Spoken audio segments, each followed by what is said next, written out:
चलिए आज हम बात करेंगे पाकिस्तान और अफ़गानिस्तान के बीच रहे बढ़ते तनावों के बारे में कि ये जो तनाव है वो क्यों बढ़ रहे हैं और इसमें अमेरिका और चीन की जो भूमिका है वो क्या है, इसके बारे में भी बात करेंगे। वहीं अंतर्राष्ट्रीय स्तर पर इसके क्या प्रभाव पड़ेंगे और क्या इसके समाधान होंगे, इस पर भी बात करेंगे और इसके जो समाधान हैं इन पर भी चर्चा करेंगे। जैसे कि turning tides on Pakistan Afghanistan tensions, बदलते जो हालात हैं वो पाकिस्तान और अफ़गानिस्तान के तनाव पर स्थित है। जैसे कि Pakistan can not ensure internal security by bombing Afghanistan, जैसे कि जो पाकिस्तान है वो अफ़गानिस्तान पर बमबारी करके जो है वो सुरक्षा सुनिश्चित नहीं कर सकता। इस जो एडिटोरियल है इसके बारे में बात करें तो इसमें बताया गया है कि पाकिस्तान और अफ़गानिस्तान पर बमबारी करके अपनी आंतरिक जो सुरक्षा है उसको सुनिश्चित नहीं कर सकता। इसमें कहा गया है कि पाकिस्तान ने दशकों तक एक विरोधाभासी नीति अपनाई है जिसमें वह आतंकवाद से लड़ते हुए उन आतंकवादी समूहों को पनाह देता रहा है जो उनके पड़ोसी देशों से लड़ रहे हैं। और इसमें कुछ यह भी बताया गया है कि पाकिस्तान ने 2 दशकों से अधिक समय तक तालिबान का जो समर्थन है वो किया है, लेकिन अब रणनीति जो है वो पलट गई है। अफगान तालिबान के वापस सत्ता में आने से तहरीक-ए-तालिबान पाकिस्तान यानी कि टीटीपी को बढ़ावा मिला है, जिसके तहत पाकिस्तान में जो आतंकी हमले हैं वो काफ़ी जो है वो बढ़ाया गया है। काफ़ी जो आतंकवादी हमले हैं वो बढ़े हैं। जैसे कि अगर हम इससे एडिटोरियल से जुड़े कुछ मुख्य जो बिंदु हैं उनकी बात करें तो पाकिस्तान की कार्रवाई पर हम बात करते हैं। जैसे कि पाकिस्तान ने तहरीक-ए-तालिबान पाकिस्तान टीटीपी के ठिकानों को निशाना बनाते हुए अफ़गानिस्तान में हवाई जो हमले हैं वो करवाए हैं।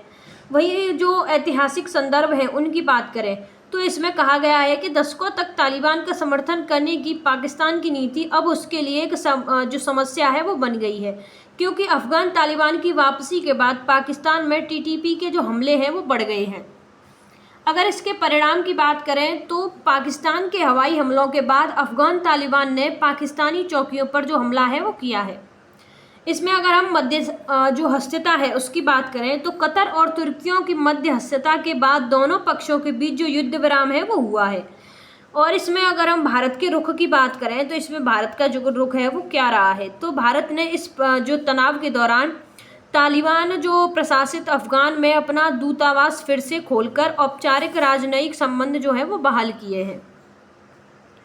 पाकिस्तान और जो अफ़गानिस्तान है उसके बीच चल रहे तनाव जो है उनके अगर मुख्य जो कारण हैं उनकी बात करें तो तहरीक-ए-तालिबान पाकिस्तान टीटीपी, पाकिस्तान का आरोप है कि जो अफ़गानिस्तान का तालिबान टीटीपी को पनाह दे रहा है जो कि पाकिस्तान में आतंकवादी हमलों को अंजाम देता है।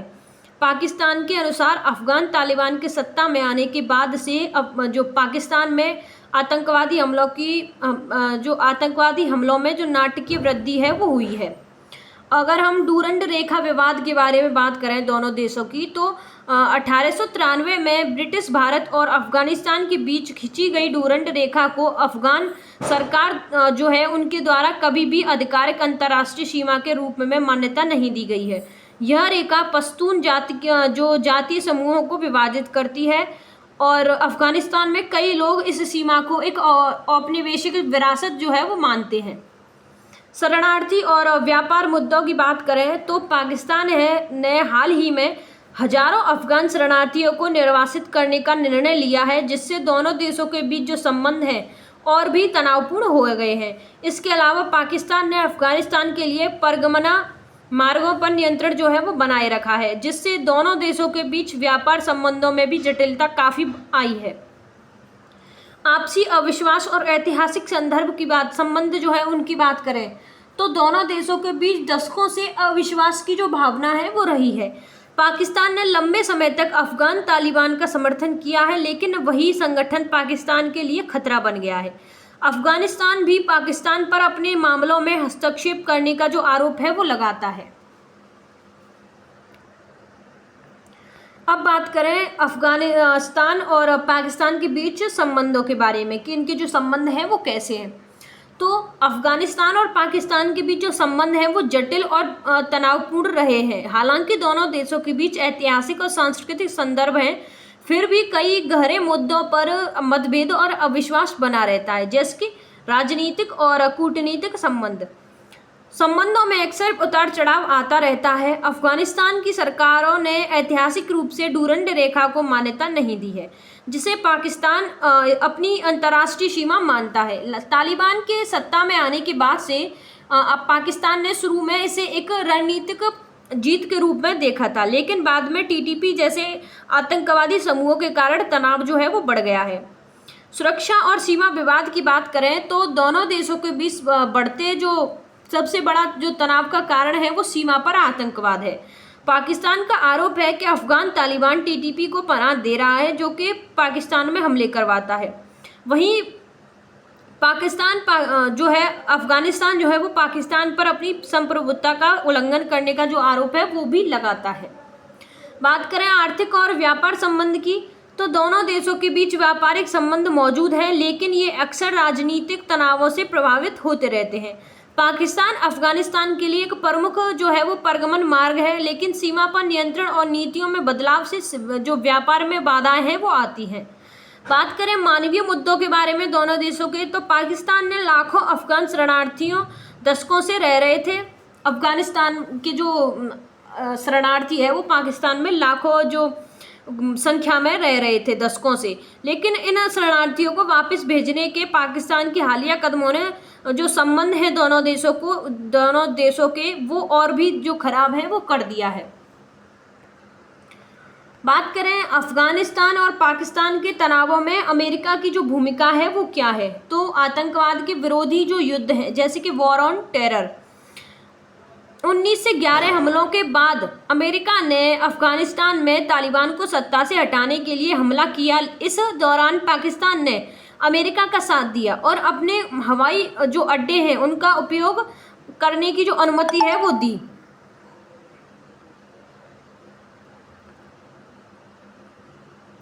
हालांकि इसी दौरान अफगान तालिबान के लड़ाके पाकिस्तान के सीमावर्ती इलाकों में चले गए, जहां से उन्होंने अमेरिकी सेना के खिलाफ अपना जो विद्रोह है वो जारी रखा। बात करें ड्रोन हमले और सीमा उल्लंघन के बारे में, तो अमेरिका ने अफगानिस्तान युद्ध से जुड़े आतंकवादियों को निशाना बनाने के लिए पाकिस्तान के उत्तर पश्चिमी इलाकों में कई ड्रोन हमले किए हैं। पाकिस्तान ने इन हमलों का जो विरोध करते हुए इसे अपनी संप्रभुता का उल्लंघन बताया, जिससे दोनों देशों के बीच कूटनीतिक तनाव है जो बढ़ गया है। बात करें वित्तीय और सैन्य सहायता के बारे में, तो अमेरिका ने अफगानिस्तान को और पाकिस्तान को दोनों को आतंकवाद से लड़ने के लिए काफ़ी आर्थिक और सैन्य सहायता प्रदान की है। इसका उद्देश्य दोनों देशों के बीच सीमा सुरक्षा और आतंकवाद के खिलाफ सहयोग को बढ़ावा देना था। बात करें तालिबान के साथ संबंध के बारे में, तो 2021 में अफगानिस्तान से अमेरिकी सेना की वापसी और तालिबान के फिर से सत्ता में आने के बाद अमेरिका और पाकिस्तान के बीच संबंध एक नए दौर से प्रवेश कर गए। पाकिस्तान ने शुरू में इसे एक रणनीतिक जीत माना, लेकिन अब उसे टीटीपी से बढ़ते आतंकवाद का सामना करना पड़ रहा है, जिसे अफगान तालिबान से समर्थन मिलने का जो आरोप है। बात करें वर्तमान रुख के बारे में, तो वर्तमान में पाकिस्तान अमेरिका और जो अफगान तालिबान के बीच बढ़ते तनाव पर करीबी से नज़र रख रहा है। अमेरिका जो है वो बढ़ते जो तनाव है उन पर करीबी से नज़र रख रहा है। वहीं दोनों पक्षों में अमेरिका ने संघर्ष को रोकने का जो आग्रह है वो भी किया है और मध्यस्थता करने के लिए भी संपर्क जो है वो जोड़े हैं। बात करें इसमें चीन की भूमिका के बारे में, तो मध्यस्थता और शांति की जो अपील है वो चीन ने की है और मुख्य रूप से मध्यस्थता करने और अपने हितों की रक्षा करने से इसकी जो भूमिका है वो जुड़ी हुई है। जैसे कि चीन ने पाकिस्तान और अफगानिस्तान दोनों से बातचीत और परामर्श के माध्यम से अपने मतभेदों को सुलझाने का आग्रह किया है। हाल ही में दोनों देशों के बीच सीमा संघर्ष बढ़ने पर चीन ने इस पर गहरी चिंता व्यक्त की थी और शांति बनाए रखने की अपील भी उन्होंने की थी। आर्थिक और रणनीतिक हितों की बात करें तो चीन अपने आर्थिक गलियारे चीन पाकिस्तान आर्थिक गलियारा यानी कि CPEC की सुरक्षा को लेकर चिंतित है, जो बेल्ट एंड रोड पहल यानी कि BRI का हिस्सा है। अफगानिस्तान ने अस्थिरता से यह जो परियोजना है उससे प्रभावित हो सकती है, और चीन अफगानिस्तान को भी BRI में शामिल करना चाहता है ताकि अपने व्यापारिक मार्गों का विस्तार कर सके और वहाँ के खनिज संसाधनों का उपयोग भी कर सके। बात करें सुरक्षा संबंधी चिंताओं के बारे में, तो चीन अपनी सीमा से सटे अफगानिस्तान में किसी भी आतंकवादी गतिविधि को लेकर चिंतित है। चीन को डर है कि अस्थिरता से सिंजियांग प्रांत में इस्लामी आतंकवाद बढ़ सकता है, इसलिए चीन ने अफगान तालिबान से अपने देश में सक्रिय सभी आतंकवादी संगठनों को खत्म करने के लिए कहा है, ताकि चीनी वर्कर्स प्रोजेक्ट और संस्थाओं को सुरक्षा सुनिश्चित हो सके। चीन इस तनाव को कम करने में एक रचनात्मक भूमिका निभाना चाहता है, ताकि क्षेत्र में जो स्थिरता है वो बनी रहे और उसके आर्थिक और सुरक्षा हित सुरक्षित रहे। बात करें पाकिस्तान और अफगानिस्तान के बीच तनाव के कारण जो भारत पर जो है वो क्या प्रभाव पड़ेंगे, तो जो संभावित प्रभाव है उनकी बात करें तो जैसे कि सुरक्षा चिंता है। अफगानिस्तान में अस्थिरता का असर सीमा पर गतिविधियों पर पड़ सकता है, जिससे भारत की सुरक्षा को लेकर चिंताएं जो बढ़ सकती हैं। बात करें कूटनीतिक अवसर के बारे में, तो पाकिस्तान और अफगान तालिबान के बीच संबंधों में बदलाव से भारत के लिए कूटनीतिक दृष्टिकोण से नए रास्ते खुल सकते हैं। हाल के दिनों में भारत ने अफगानिस्तान में अपने राजनयिक संपर्क बढ़ाए हैं। बात करें आर्थिक प्रभावों के बारे में, तो अफगानिस्तान से भारत में आने वाले कुछ उत्पादों की आपूर्ति पर भी इसका असर जो है वो पड़ सकता है। पाकिस्तान और अफगानिस्तान तनाव का अंतर्राष्ट्रीय स्तर पर क्या प्रभाव पड़ेगा, जैसे कि ये जो तनाव है उनसे अंतर्राष्ट्रीय स्तर पर जो क्या प्रभाव पड़ेंगे उसकी बात करें तो कई अंतर्राष्ट्रीय स्तर पर प्रभाव पड़ेंगे। जैसे कि क्षेत्रीय अस्थिरता की बात करें तो इस तनाव से पूरे दक्षिण एशिया क्षेत्र में अस्थिरता बढ़ सकती है। दोनों देशों के बीच सीमा पर संघर्ष और आतंकवाद से पड़ोसी देश जैसे ईरान और मध्य एशिया देशों में भी सुरक्षा संबंधी चिंताएं बढ़ सकती हैं। वहीं बात करें आतंकवाद के प्रसार के बारे में, तो TTP जैसे आतंकवादी समूहों का उभार वैश्विक आतंकवाद के लिए एक बड़ा खतरा है।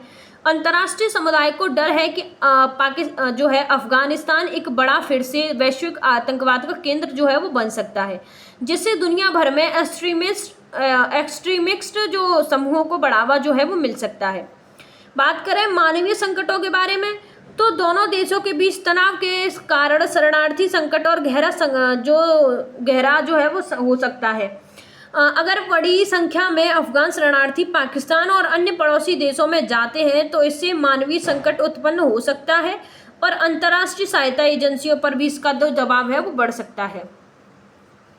बात करें चीन और रूस की भूमिका के बारे में, तो यह स्थिति चीन और रूस को क्षेत्र में अपनी भूमिका बढ़ाने का अवसर दे सकती है और चीन अपनी आर्थिक परियोजनाओं और सुरक्षा हितों की रक्षा के लिए इस क्षेत्र में अपनी उपस्थिति बढ़ा रहा है, जबकि रूस भी अपनी मध्य एशिया में अपनी जो स्थिति है उसको मजबूत करने की जो लिए चिंतित है। वही बात करें पश्चिमी देशों में चिंताओं के बारे में, तो अमेरिका और अन्य पश्चिमी देश भी इस बात से चिंतित हैं कि अफगानिस्तान में तालिबान का शासन मानवाधिकारों और विशेष रूप से महिलाओं के अधिकारों के लिए खतरा है। तनाव बढ़ने से उनकी चिंताएं और बढ़ेंगी और वे इस क्षेत्र में अपनी कूटनीति और सुरक्षा रणनीतियों पर पुनर्विचार कर सकते हैं। अब बात करें अंतर्राष्ट्रीय स्तर पर अफगानिस्तान पाकिस्तान के बीच चल रहे जो तनाव है उसको समाधान जो है वो क्या हो सकते हैं, जैसे कि पाकिस्तान और अफगानिस्तान के बीच तनाव को कम करने के लिए दीर्घकालिक समाधान के लिए अंतर्राष्ट्रीय स्तर पर क्या जो समाधान है वो सुझाए जा सकते हैं, जैसे कि बातचीत और कूटनीति। संयुक्त राष्ट्र ने दोनों देशों से जो शत्रुता है उसको स्थायी रूप से समाप्त करने और राजनीतिक समाधान खोजने का आग्रह किया है। कतर, सऊदी अरब और अन्य देशों ने भी संयम बरतने और बातचीत करने और तनाव कम करने का जो आह्वान है वो किया है। सीमा विवाद के अगर समाधान की बात करें तो अफगानिस्तान को अंतर्राष्ट्रीय सीमा डूरंड रेखा को आधिकारिक रूप से मान्यता देनी चाहिए। इससे सीमा पार से होने वाले हमलों और तस्करी जैसी समस्याओं को कम करने में मदद मिलेगी। वहीं बात करें आतंकवाद पर रोक के बारे में, तो दोनों देशों को एक दूसरे के खिलाफ आतंकवादी समूहों को समर्थन या पनाह देना बंद करना चाहिए। पाकिस्तान को अफगान भूमि का उपयोग आतंकवादियों द्वारा अपने खिलाफ न होने का जो आश्वासन है वो देना चाहिए। वहीं अफगानिस्तान को भी पाकिस्तान के भीतर अशांति पैदा करने वाले समूहों का समर्थन भी बंद करना चाहिए। क्षेत्रीय सहयोग की बात करें तो आतंकवाद रोधी सहयोगों को द्विपक्षीय और बहुपक्षीय स्तर पर जो मजबूत करना चाहिए। भारत जैसे क्षेत्रीय शक्तियों के साथ संबंध और मानवीय सहायता के माध्यम से स्थिरता को बढ़ावा देने में मदद मिल सकती है। बात करें आर्थिक और सांस्कृतिक आदान प्रदान के बारे में, तो व्यापार, निवेश और सांस्कृतिक संबंधों के लिए खुली सीमाएं बनाए रखना दोनों देशों के बीच संबंधों को सुधारने में सहायता जो है वो हो सकता है। धन्यवाद।